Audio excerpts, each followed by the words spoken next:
The broadcast is now starting. All attendees are in listen-only mode.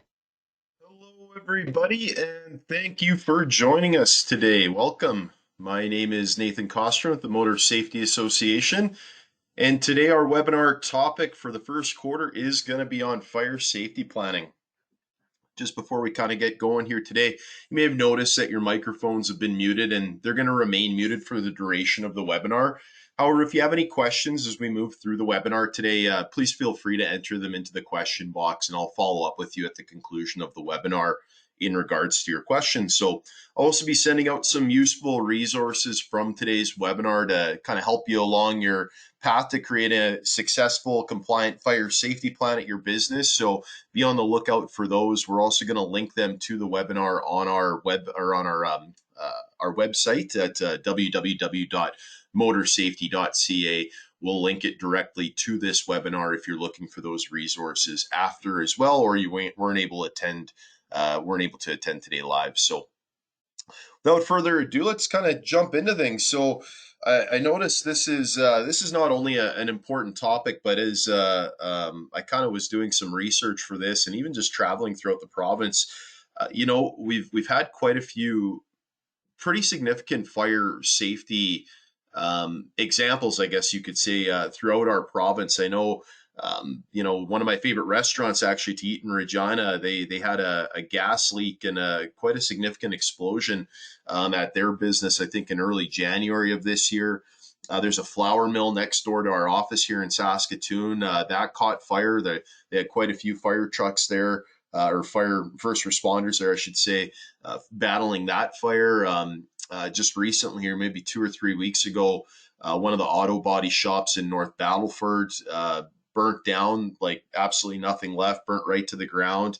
I know there was an auto body shop in Martinsville last year as well, I believe, kind of towards the end of last year in December that burnt down, and again the whole business was lost. So this is a very important topic that we need to discuss. And I've noticed as we, travel throughout the province of Saskatchewan and do inspections and consult with employers, we see varying degrees of fire safety planning at our members' businesses within our industry.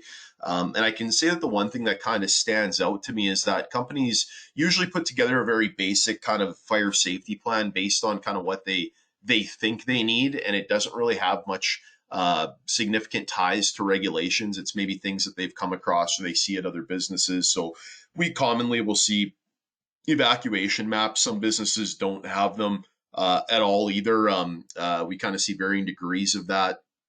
Some people conduct fire drills, some businesses don't, some don't do them frequently enough.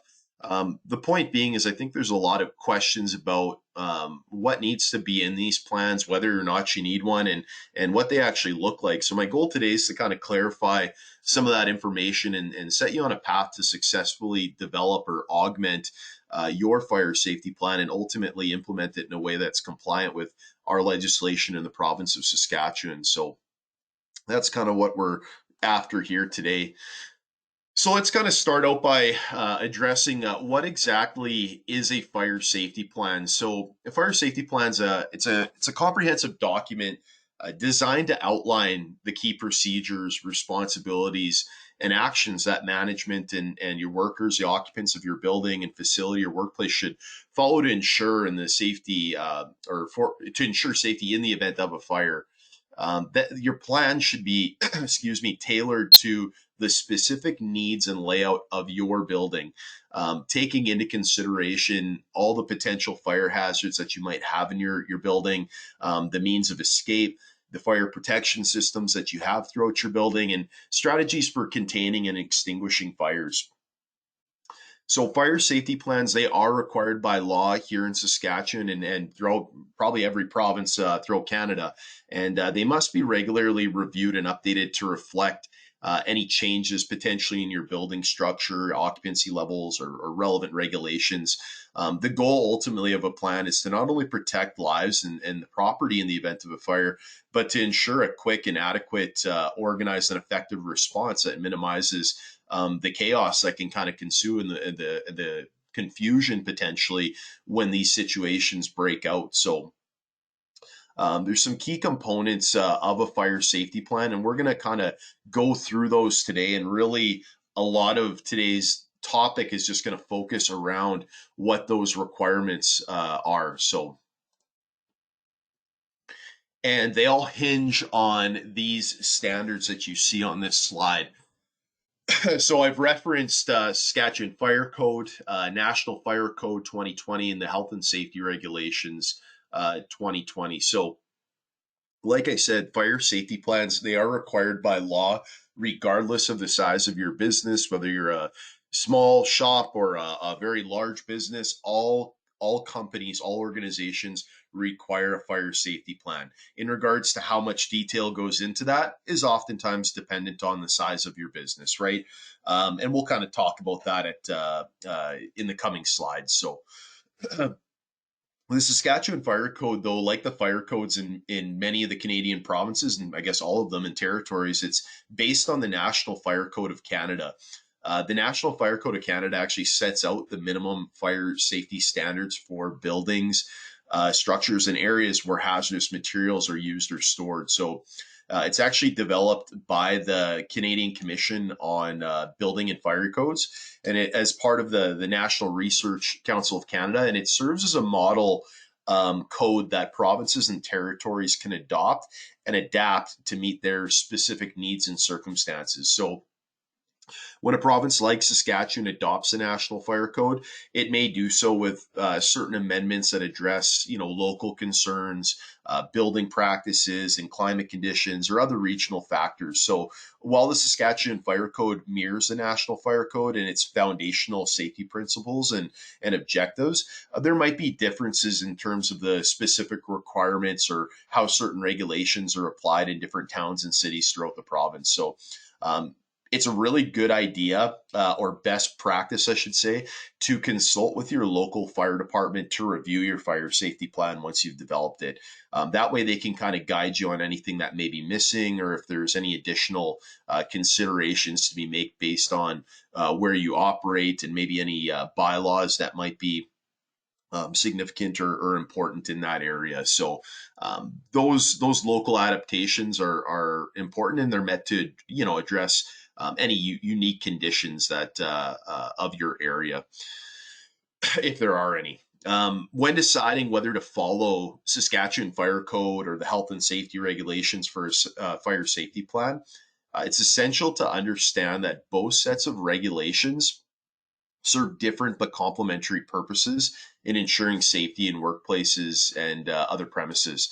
So, kind of going through them in order. The Saskatchewan Fire Code, like I said, it's based on the National Fire Code of Canada with certain amendments sometimes made to it depending on the area. So, the Fire Code, though, it's a set of regulations focused specifically on fire and safety prevention. It covers a wide range of areas, including fire alarm systems, fire exits, emergency lighting, the maintenance of fire protection equipment. And that fire code is designed to minimize the risk and impact of fires on property and their occupants. So, following the fire code is essential for compliance with fire and safety standards and ensuring the safety of everyone in your building. In terms of the occupational health and safety regulations, they're more broader in scope. So while they also address fire safety to some extent, their primary focus is on the overall health and safety of workers in the workplace, right? So it's a little bit more, I want to say general, but general in terms of it applies to all industries. So this includes a wide range of hazards that could affect workers' health and safety, not just those related to fire, but other regulations as well. And they cover areas like workplace hazard ID, right? Emergency preparedness, worker training, use of PPE, things like that. So, in terms of which one do I follow, right? We've got three different sets of standards here. Which one do I follow? So, in most cases, it's not a matter of choosing one over the other, but rather ensuring compliance with both sets of regulations. The Saskatchewan Fire Code will provide you with specific requirements related to fire safety that are likely to be more detailed for this area than the health and safety regulations. At the same time, the health and safety regulations are going to, again, help address those broader issues from a worker protection perspective. But For creating a comprehensive fire safety plan, you should integrate requirements from the fire code and the regulations. But the nice part is, as I was kind of researching for this, they essentially overlap each other. They've really baked in the fire code requirements right into the health and safety regulations. And then the fire code goes a little bit like a step further than that. And so our discussion today is going to be largely focused around the Saskatchewan Fire Code and the requirements of that code. And that's going to really check all the boxes that we would want to cover from a health and safety, the regulations standpoint for the Occupational Health and Safety Regulations 2020. So looking at our key objectives of a fire safety plan, ultimately occupant safety, right? That's of the utmost importance. That's the primary objective of any fire safety plan, is to protect the lives and the occupants and first responders during emergencies, right? This involves implementing procedures for safe evacuation, right? Accounting for all individuals in your building and providing clear instructions so that we can minimize the panic in those situations and any confusion that might come as a result of it. Fire prevention.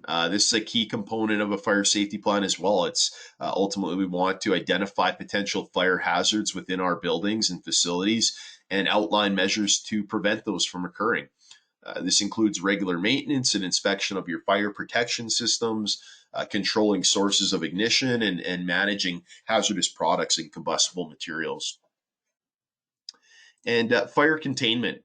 In the event that an emergency does occur, the fire safety plan aims to contain the fire to its point of origin, right, or to a limited area, and minimize damage and allow for the safe evacuation of occupants. So this involves the use of fire-resistant materials, using those types of materials, proper design and maintenance of fire doors. Oftentimes we see fire doors just propped open, and that's a big no-no. Obviously, the purpose of them is to prevent the fire from spreading throughout your building, so those need to remain closed. And also strategic placement of fire extinguishers and other suppression systems throughout your building.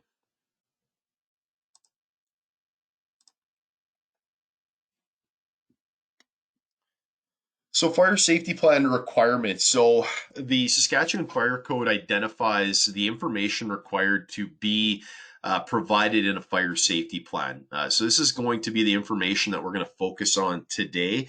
There's 8 essential requirements that must be considered when you're developing a fire safety plan, and I'm going to walk you through each one of them today, and that's going to give us kind of a better overall understanding of exactly what needs to be in there, what do we need to cover, keeping in mind that this is going to change from one facility maybe to another, right? So again, depending on the size, how many occupants you have, things like that. So keep that in mind as we go through as well. So, kind of in order of what we're going to cover, first of all, the emergency procedures to follow in the event of a fire. And these are the minimum requirements for a fire safety plan. So, appointment and organization of designated supervisory staff to carry out your fire safety duties. So, you might have a fire safety team at your building. Training of supervisory staff and other occupants of your building in their responsibilities that are identified in your plan. Documentation, including diagrams showing the type, location, and operation of the fire protection and life safety systems. The holding of fire drills at your business, control of fire hazards in your building, inspection, testing, and maintenance of building facilities provided for your occupants, and hot work procedures, including procedures for fire watch. So those are all of the main sections of or that must be included at a minimum in fire safety plans. And so we're going to go through each one of these individually and kind of speak to the key points of them. And again, I've got a lot of really great resources I'm going to be sending you folks. So don't think that you're just going to watch the webinar, have to rewatch it. You're going to have some really good information coming to you and templates and things like that that you can use to help build or augment your own plans. So again, stay tuned for that. So number one, fire emergency procedures to follow in the event of a fire. So The Saskatchewan Fire Code outlines what those minimum requirements are and what needs to be provided in a plan, and they are as follows. So we have to have procedures for sounding the fire alarm. Okay. You need to have procedures for notifying the fire department, instructing occupants on procedures to follow when the fire alarm sounds, right? Procedures for evacuating occupants, including special procedures for persons that might require assistance, and measures for confining, controlling, and extinguishing a fire in your business. So we need to have procedures that deal with all of these items. Now, you need to keep at least one copy of the fire emergency procedures posted in each floor area of your building as well. So, at least one copy of those procedures, it needs to be in each floor area. So, in some buildings, there might be multiple floor areas within a single floor of the building. So, there may be an office space, which is connected to a shop, which is connected to a warehouse, right? So, you need to have at least one copy of those fire emergency procedures in each one of those areas. If the building fire alarm system does not automatically send a signal to the fire department, you need to have signage above each manual station providing the telephone number as well of the fire department. So, or 911, however you want to go about that, and indicate that the fire department needs to be notified immediately. So, all that signage is required to be permanently mounted at those stations. And again, it's important to note that these procedures are the minimum requirements as laid out by the Saskatchewan Fire Code. So you can certainly exceed these standards, and you may choose to do so depending again on the size and occupancy level or layout of your building.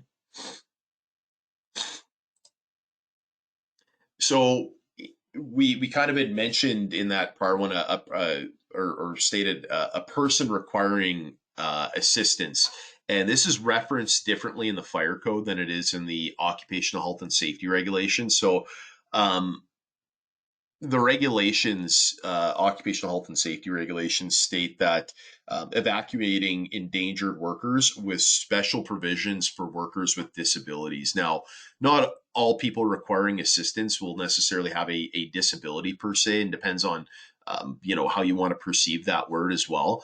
Some individuals may require assistance for other physical or cognitive limitations that they might have.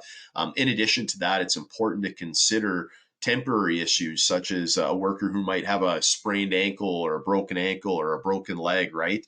And they're using crutches to get around. So we need to take those people into consideration who might require that assistance. And it's important to keep a list of people that might need that assistance, and updating or maintaining our fire safety plan is needed to address those concerns and make those accommodations if needed, right?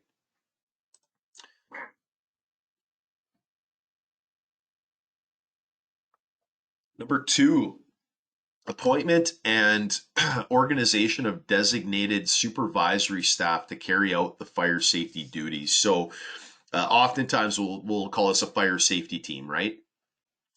And according to the National Fire Code, you are required to designate supervisory staff at your organization and assign them fire safety duties.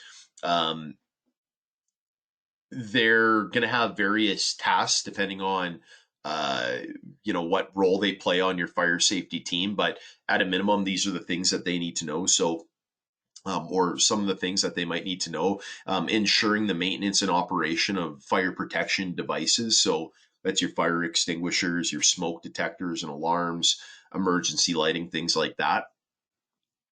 They will be ones who are leading fire drills and real evacuation procedures should they happen.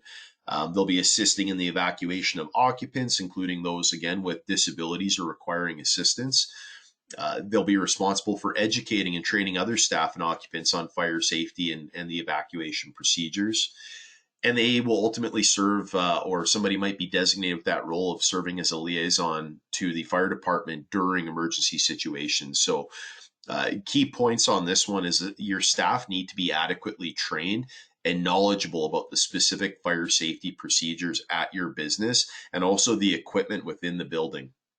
So they also need to understand, what are their roles, what are their responsibilities in the event of a fire, as outlined in your plan, and make sure that you're giving them regular updates, that we're doing drills that are essential having them prepared to carry out that fire safety plan and ensure it's effective when we need to use it.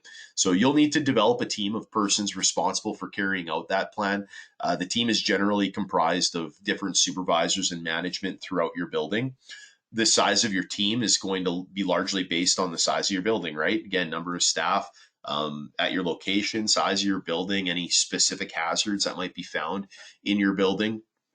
Obviously, if we have a very small business, we're not going to necessarily need a large team to carry this out. We might designate, a couple of people for having kind of those major responsibilities. But like I said, as you get larger and larger, the organization gets bigger, 50, 100 plus people, and maybe multiple floors and things like that. We're going to really need to be organized and have a good team to carry out those duties and make sure that they really understand what their responsibilities are in doing so. So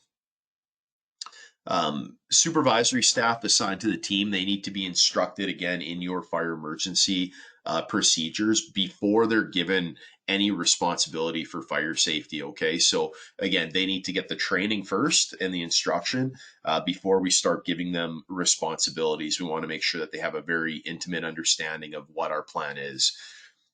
Keep in mind any keys or special devices that you might need to operate fire alarm systems or provide access potentially to the fire department for those systems or life safety equipment. They need to be readily available to on-duty supervisory staff. So make sure that if we have any special keys that we've designated the people that who should be carrying them, and make sure that they get a copy of those.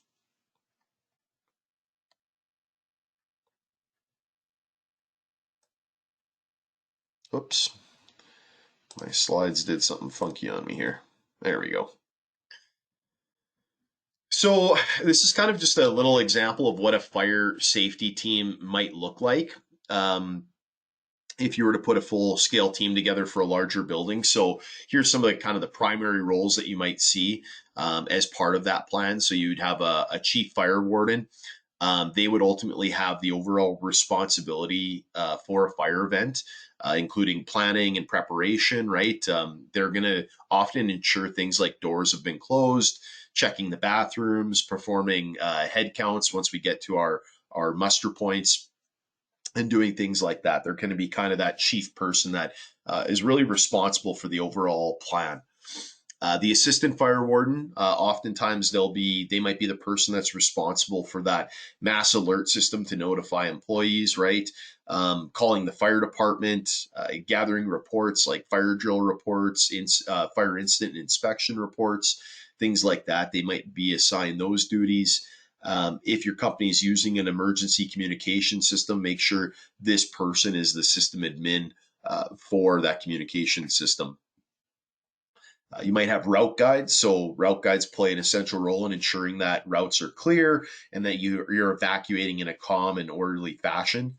They kind of keep everybody calm during the chaos, if you will. So, or potential chaos. So floor monitors. The floor monitor is the last person out of maybe a certain area.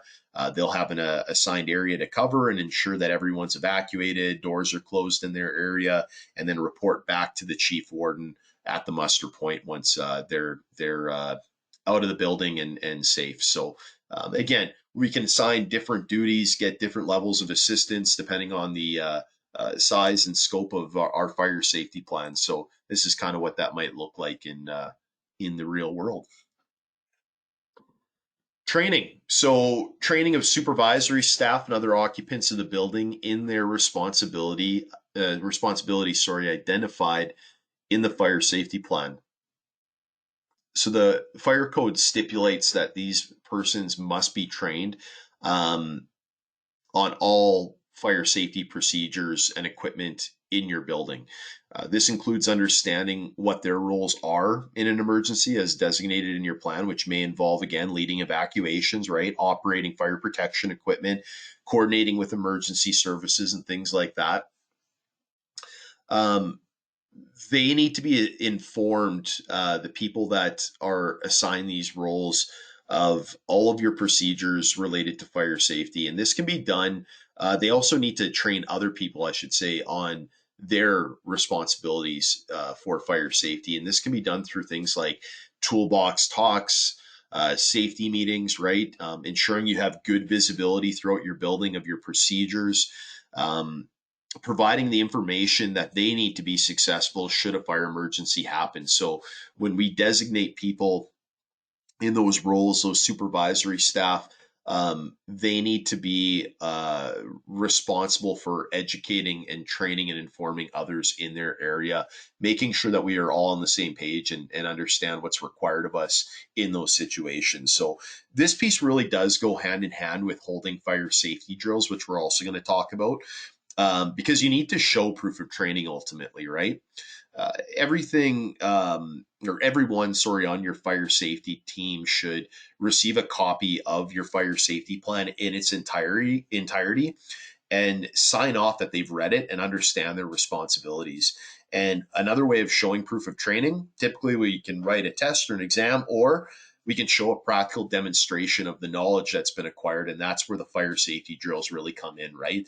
They're additional information and training that shows that we're actively educating our people, that we're actively engaging in this process and providing that practical experience, which classifies as training. So make sure you keep good documentation when you hold fire drills.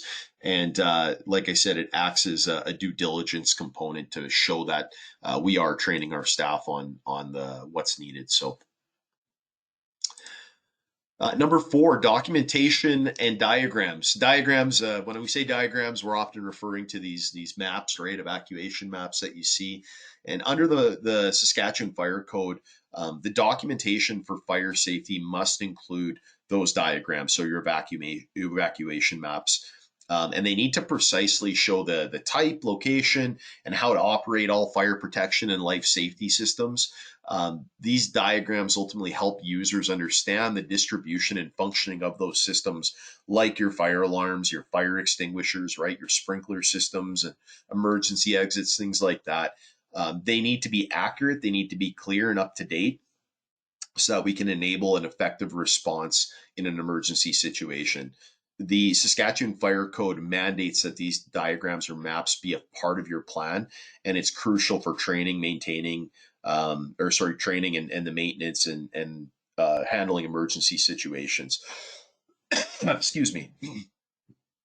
A good rule of thumb when you're looking at developing these diagrams or maps is to prepare or acquire two sets of floor plans of the building.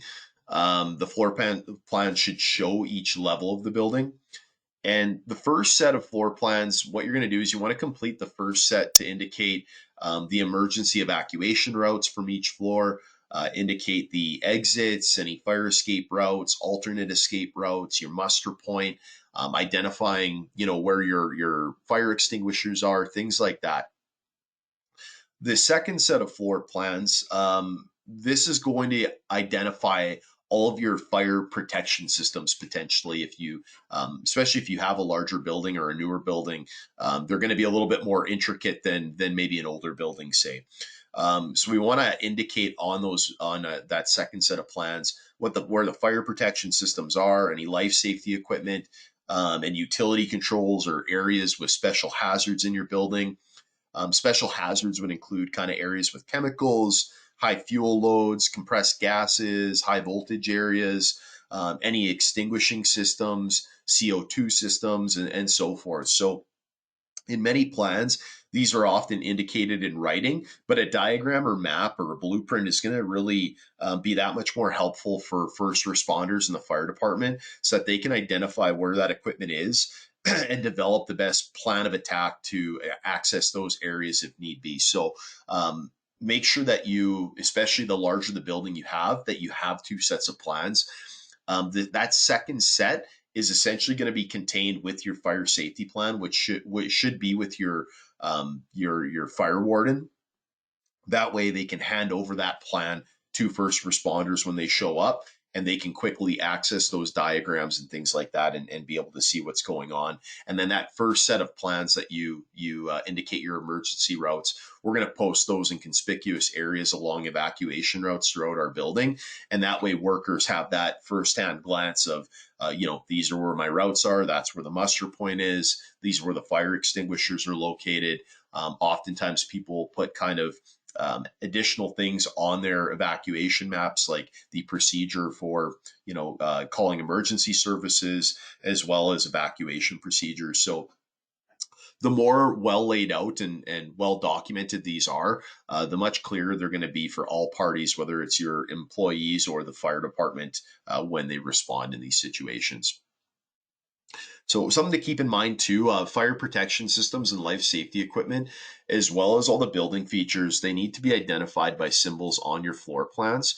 And be sure to include a description of each symbol used. So the National Fire Protection Association, or NFPA, they provide guidance actually with respect to symbols and their use in these diagrams.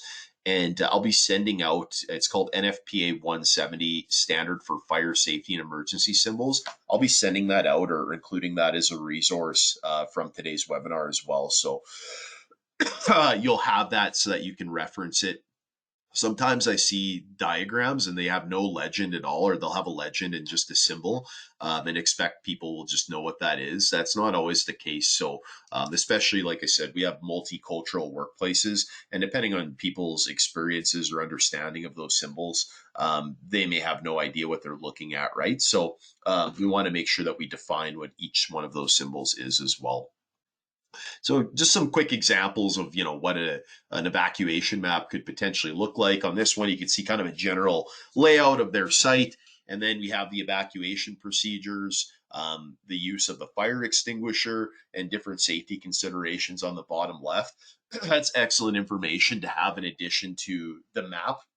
Because it gives people kind of that reminder because when we have these situations for real and we actually have a fire breakout, um, there might be some panic. I mean, some people might panic, some people might really lock in and do what they need to do, but we have to understand that there's going to be a little bit of both, potentially. And anytime we can address things like evacuation procedures, how to use a fire extinguisher, that might add a little bit of calm to the situation, because people are going to be like, okay, this is my default right here. I can read this information and carry on however I need to. So good to have detailed plans, and more detailed, the better. You can see this one again, a little bit less detailed, but we've got a lot of the essential information on here, right? Where eye washes and fire extinguishers, fire pull stations, things like that. Here's another one. Again, a little bit more depth to this one as well, right? We've got the floor plan and the legend below, and then we've got even some information on evacuating people, a reminder to evacuate people with impairments or disabilities, and our evacuation procedure and all those things. So you're going to see, again, different levels of this depending on the different businesses that you visit. And I actually saw one on my hotel door the other day when I was out in Tisdale, and read it. It didn't make the slide deck here, but it was kind of interesting to look at that. And theirs was a little bit more basic, but at the end of the day, the great part is you can default to what these requirements are. And again, the information I send out to you is going to go into detail about what all needs to be in here. And worst case scenario, you can always rewatch this webinar again, as it's going to be recorded and posted on the website. So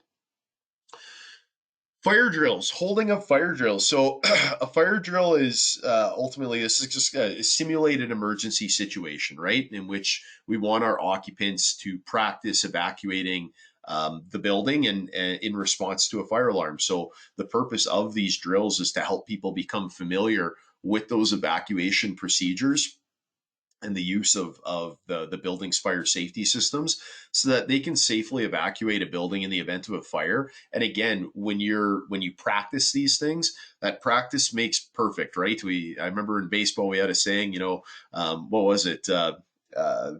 Proper, was it not proper practice? prevents poor performance, something like that. I forget, it was 5 P's, but that's the whole idea, right? Is that we need to practice to prevent that poor outcome. So make sure that you guys are not just, the minimum requirement is to hold a fire drill at least once each 12-month period. If you have a larger building, you might want to hold them more frequently than that, whether it's quarterly, whether it's semi annually, right? Every 6 months. You may need to hold them more frequently, especially the more complex your layout is and the more people that are involved in that, because we want people to react naturally to the situation. We want them to have a little bit of calm in that situation. So practicing this stuff is going to really drive that home, and it's going to ensure that your supervisory staff and your occupants all understand what's going on. So your supervisory staff, they need to practice using systems like if you have a voice communication system or you just sound a horn, they need to practice that and practice carrying out those responsibilities so that they have confidence to act appropriately in those situations. The fire code also recognizes that total evacuation drills, it's not always practical for all workplaces. So when you're developing fire drill procedures, consider the desirable degree of occupant participation in those drills. In buildings where your occupants reside or work regularly, right, it's desirable to kind of encourage participation in those drills on a periodic basis. The involvement of your workers is going to provide opportunities to assess their preparedness in response to these situations. So that level of participation also provides opportunities to use and become familiar with their primary as well as alternate evacuation routes, and just become again more aware of the emergency procedures that apply to them and their work areas, right? Uh, Personnel with specific responsibilities, we need to hold debrief meetings after, or have debriefing meetings after we hold fire drills. The reason for this is the meetings really to review the procedures and the reactions for everybody that was involved. And during those debriefings, you know, cover off any challenging areas that we had and come up with solutions that we can implement. Because ultimately, we want to identify any potential weaknesses we have in conducting our evacuation, or possibly the procedures, and reinforce those procedures for our staff and for your fire safety team. So there's different types of drills you can hold. You can hold a comprehensive fire drill, silent drills, table talk drills. So the comprehensive one is where we actually do the evacuation, right? Your table talk drills might be just sitting around holding a meeting and kind of like you would with at a health committee, talking about the various different procedures and things like that, and addressing any issues or trouble areas within your building. So there's a few different drills you can potentially hold. I'm actually going to send you out some information provided by Saskatoon Fire Protection Services, and it covers off the different drills and kind of how they're carried out and what they look like. And it might be a good idea for you to utilize a combination of the three. And like I said, the larger your occupancy level and the larger the scale of your building, the more you should be practicing this and implementing the various different drills to be prepared.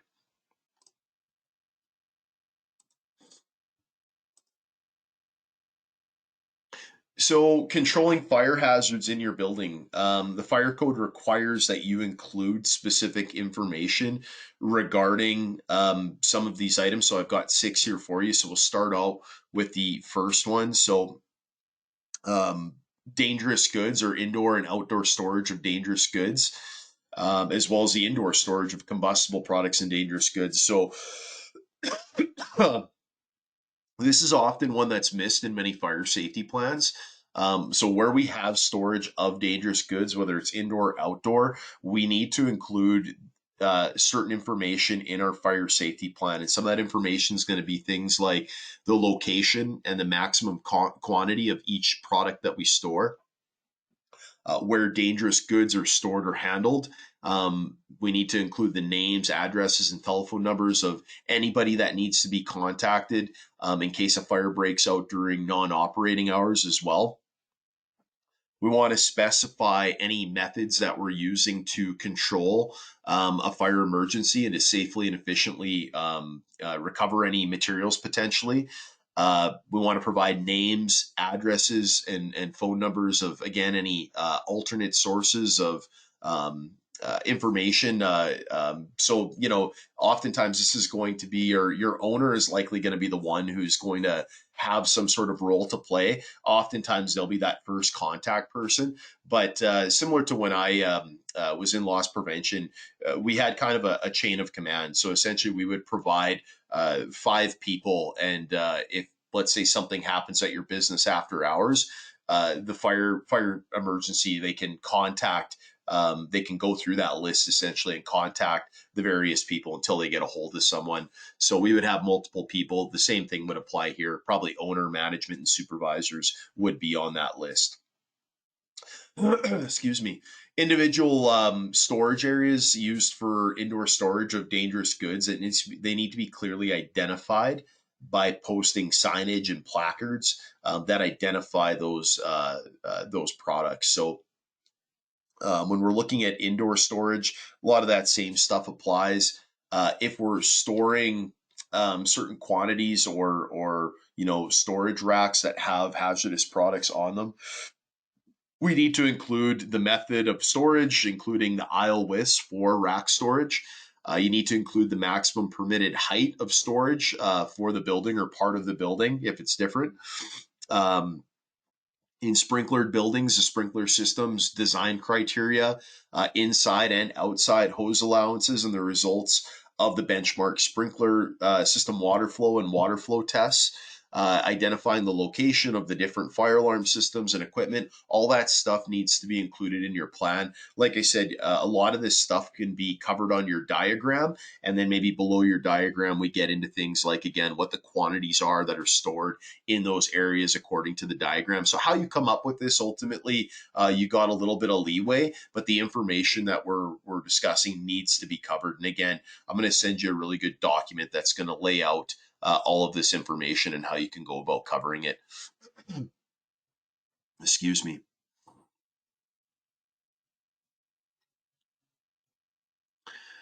Rooms for storage tanks. So again, if you've got large storage tanks of flammable or combustible liquids, again, we need to know what the capacities are of those storage tanks, and we need to have conspicuous signage as well and placards identifying that where those are stored. Um,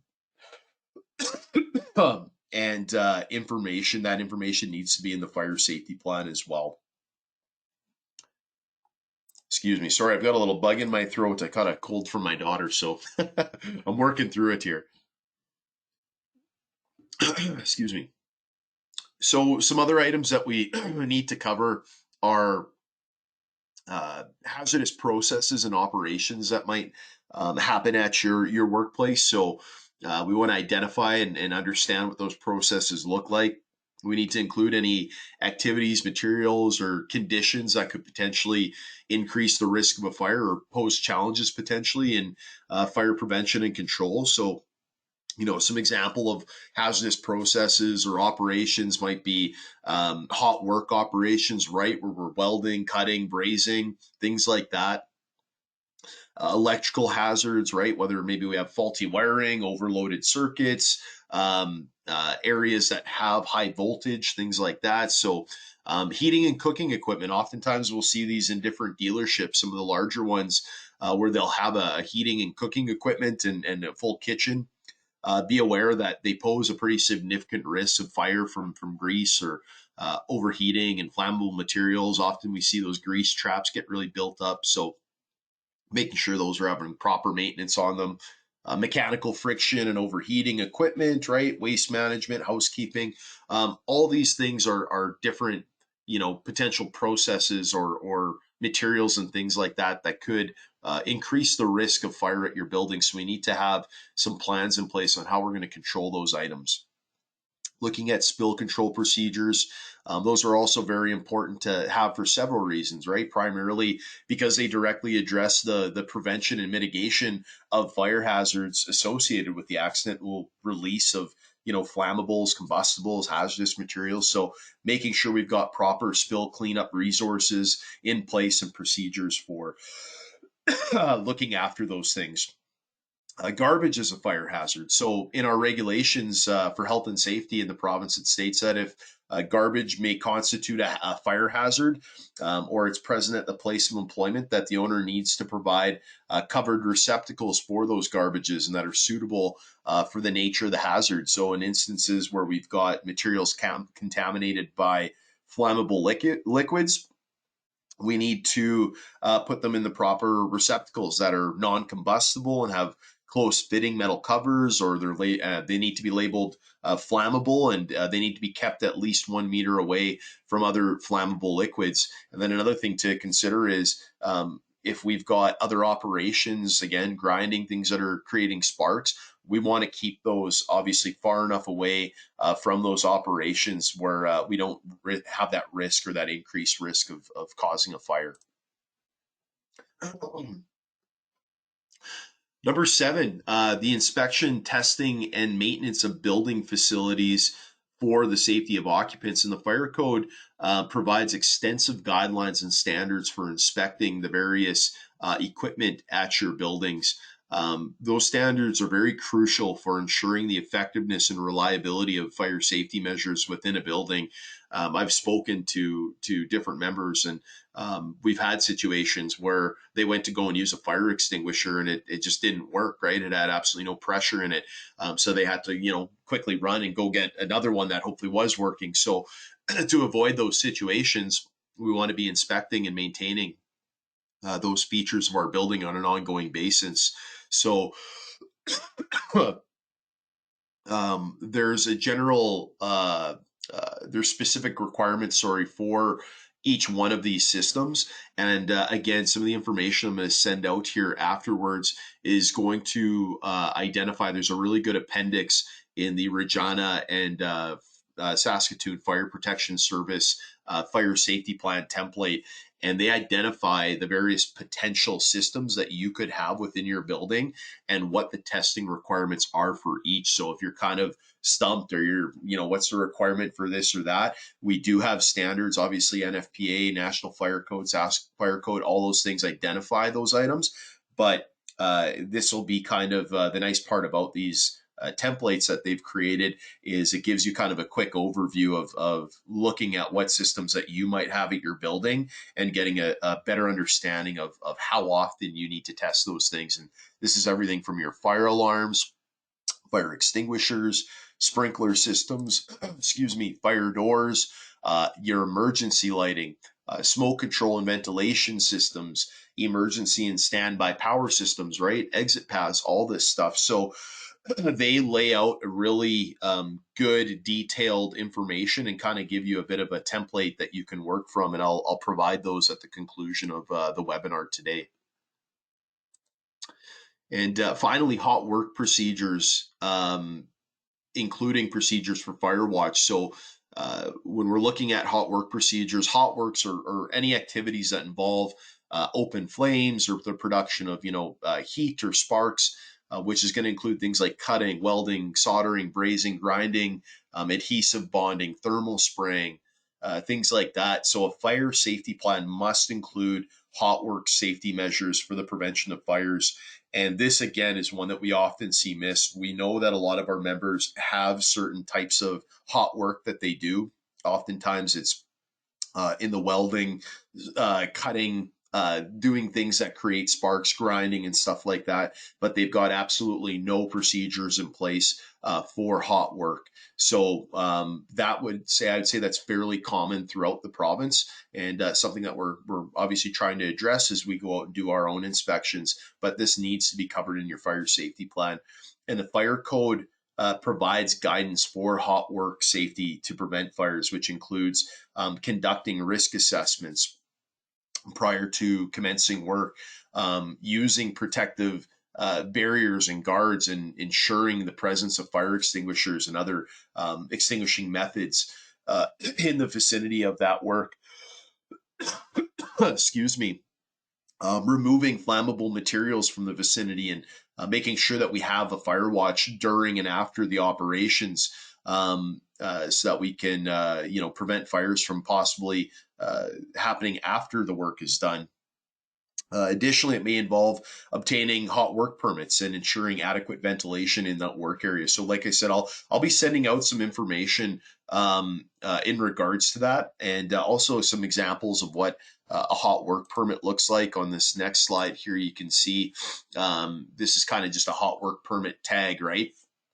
And it kind of quickly identifies the different items, and ensuring that when workers are going through this process, that they've identified some of the essentials that needs to be involved with a hot work permit.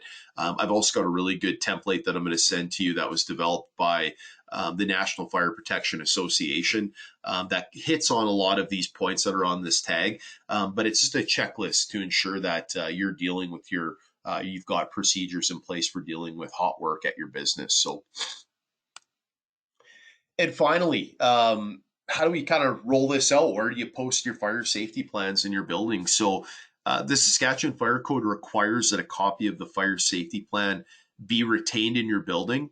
Um, in the following buildings or facilities, a copy of the fire safety plan needs to be kept at your principal entrance. So, if you have areas where there's storage of combustible products or dangerous goods inside or outside your building, buildings that containing the storage handling, or use of flammable or combustible liquids, buildings and operations that involve having high flammability or risk of explosions. We want to ensure that we keep a copy of our fire safety plan at the front of our building, right? It might be behind the front desk. You can see this fire safety plan lockbox that might be right at the entrance of your building. Again, where you keep it, as long as it's readily available, and make sure that when you evacuate your building, that this plan goes with you. Okay. The whole idea behind that is that when we take that plan out, it's going to have our diagrams. It's going to have our max chemical quantity list. It's going to have everything that's contained in the fire safety plan, so that when our first responders get on site, we can hand that over to them, and it's going to allow them to be more efficient and effective at fighting a fire in your building. Sometimes when I see buildings burn all the way to the ground, you wonder, at least I wonder, what did they have anything in place? Did they have a fire safety plan? Did it make its way out to the fire department? Because the reality of it is, if there's a lot of flammable products and combustible products in your location, in your shop, indoor or outdoor, it's going to present different issues for first responders.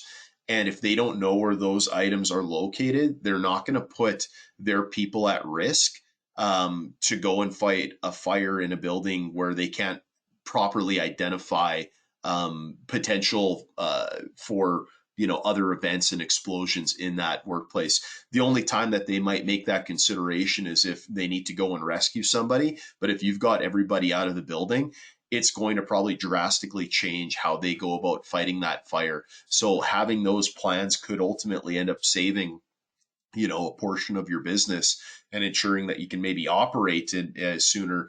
Like I said, the building I saw in Battleford and Martinsville, they were just completely burnt right to the ground. And the firefighters, they fought that fire.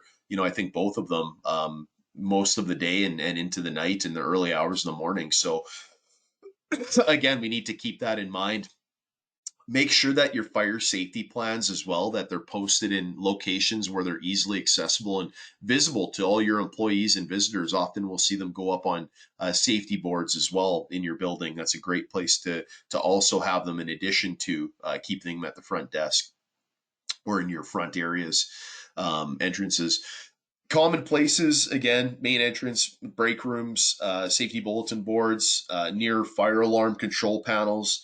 Um, Placing them strategically throughout your business so that people can quickly refer to them.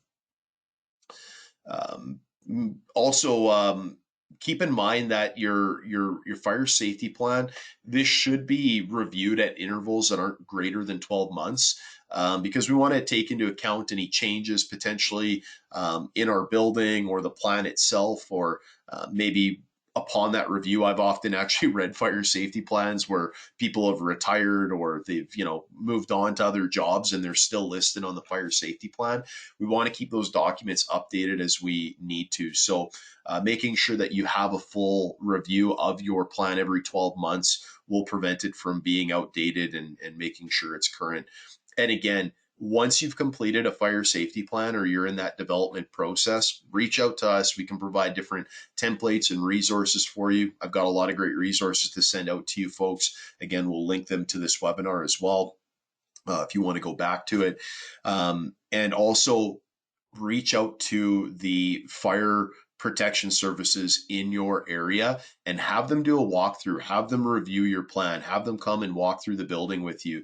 They're going to be able to identify any oversights, anything that was missed on the plan, and ensure that you have a plan that meets legislation, that it's up to date, current, and is going to be effective when you need to use it. So ultimately, folks, that is the end of our webinar today. I really want to thank you for participating and being here today.